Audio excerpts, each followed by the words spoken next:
پاکستان میں ماہانہ 50,000 آمدنی والے فرد کی زندگی مشکل میں پڑ گئی ہے۔ 50,000 آمدن سے گھر کا خرچہ، بچوں کی فیس اور ادویات کے اخراجات ایک عام آدمی کیسے پورا کرے گا؟ اسلام آباد سے عمر حیات خان کی رپورٹ دیکھیے۔ عام آدمی کو ریلیف کے حکومتی دعوے اپنی جگہ، لیکن ایک عام آدمی کا گزر بسر کیسے ہوتا ہے یہ حکومت کو معلوم نہیں۔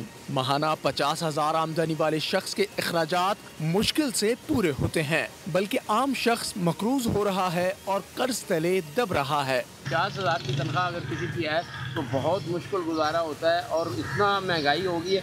آپ حکومت وقت سے گزارش ہے ہماری کہ اگر پیسے یا تنخواہ نہیں بڑھاتے تو کچھ مہنگائی کم کر دیں، کوئی ریلیف دیں، کوئی بجلی کی طرف سے دیں، گیس کی طرف سے دیں، کچھ کرایوں میں ریلیف دیں۔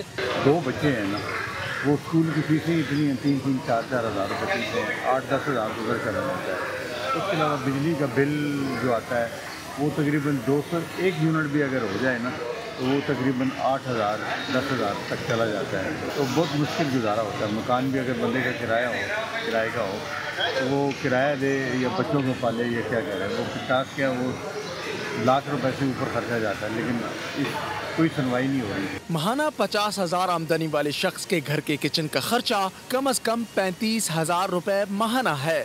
50,000 سے اگر 35,000 منہا کر دیے جائیں تو باقی 15,000 روپے بچتے ہیں۔ 15,000 روپے میں بچوں کے اسکول کی فیس، گھر کا کرایہ، ادویات کے اخراجات، ملازمت پیشہ فرد کے لیے پورے کرنا ناممکن ہو جاتا ہے۔ سونے پہ سہاگا، بجلی اور گیس کا بل عام آدمی کی کمر توڑ کے رکھ دیتا ہے۔ حکومت کے عام آدمی کو ریلیف دینے کے دعوے جھوٹے لگتے ہیں۔